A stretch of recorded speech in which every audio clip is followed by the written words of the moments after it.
തിരുവനന്തപുരം ശ്രീപത്മനാഭസ്വാമി ക്ഷേത്രത്തിലെ നവരാത്രി ആഘോഷങ്ങളുടെ ഭാഗമായുള്ള വിഗ്രഹ ഘോഷയാത്ര പുരോഗമിക്കുന്നു. ഉച്ചവിശ്രമത്തിന് ശേഷം കേരളപുരം മഹാദേവ ക്ഷേത്രത്തിൽ നിന്ന് പുറപ്പെട്ട വിഗ്രഹ ഘോഷയാത്ര അഴകിയ മണ്ഡപം പിന്നിട്ടു. ഇന്ന് രാത്രി കുഴിത്തുറ ക്ഷേത്രത്തിലാണ് വിശ്രമം. വിവരങ്ങളുമായി യാത്രയ്ക്കൊപ്പം പ്രശാന്ത് ശങ്കരമംഗലത്ത് ചേരുന്നു. പ്രശാന്ത്, നവരാത്രി വിഗ്രഹ ഘോഷയാത്ര ഭക്തിസാന്ദ്രമായി തുടരുകയാണ്. ഇപ്പോൾ അത് എവിടെ എത്തി നിൽക്കുന്നു? കൂടുതൽ വിവരങ്ങൾ പ്രശാന്ത്. നവരാത്രി വിഗ്രഹ ഘോഷയാത്രയ്ക്ക് ആവേശകരമായ വരവേൽപ്പാണ് ലഭിച്ചുകൊണ്ടിരിക്കുന്നത്. അഴകിയ മണ്ഡപവും പിന്നിട്ടുകൊണ്ട് യാത്ര മുന്നേറുന്ന ഒരു കാഴ്ചയാണ് നമുക്കിവിടെ കാണാൻ കഴിയുന്നത്. രാജപ്രതിനിധി ഉടവാളേന്തിക്കൊണ്ട് രാജപ്രതിനിധി ആണ് ആദ്യം ഈ യാത്രയ്ക്കൊപ്പം അനുഗമിക്കുന്നത്. അതിന് തൊട്ടു പിന്നാലെ തേവാരക്കെട്ട് സരസ്വതി ദേവിയെ തിടമ്പേറ്റിക്കൊണ്ട് ആനപ്പുറത്ത് എഴുന്നള്ളിച്ച് വരുന്നതും നമുക്ക് കാണാം.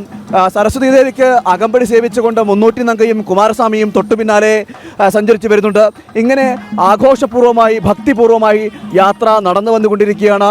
വലിയ ഒരു ജനസഹസ്രം തന്നെ ഈ യാത്രയെ വരവേൽക്കാൻ യാത്രയോടൊപ്പം തന്നെ അനുഗമിക്കുന്നുണ്ട്. യാത്ര പിന്നിടുന്ന ഓരോ സ്ഥലങ്ങളിലും ഓരോ വഴികളിലും ഓരോ ഇടങ്ങളിലും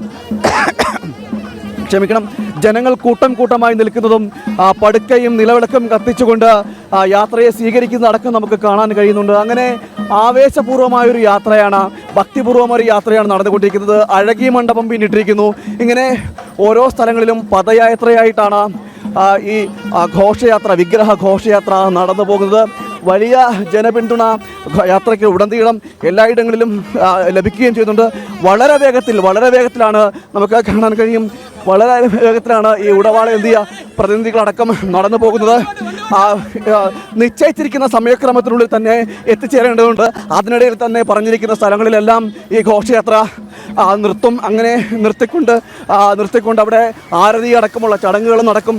അങ്ങനെയുള്ള ആ ചടങ്ങുകളാണ് നടന്നുകൊണ്ടാണ് യാത്ര പോകുന്നത്. വളരെ വേഗത്തിൽ ആണ് രാവിലെ പുലർച്ചെ 7 മണിക്കാണ് യാത്ര ആരംഭിച്ചത്. ആ യാത്ര ഇങ്ങനെ കടന്നു പോകുന്ന ഓരോ വീഥികളിലും ജനങ്ങൾ യാത്രയെ വരവേൽക്കുന്ന ഒരു കാഴ്ചയും നമുക്ക് കാണാൻ കഴിയും.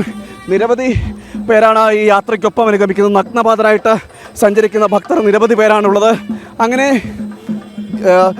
ഈ വിഗ്രഹ ഘോഷയാത്ര ഓരോ സ്ഥലങ്ങളും പിന്നിട്ടിരിക്കുകയാണ്.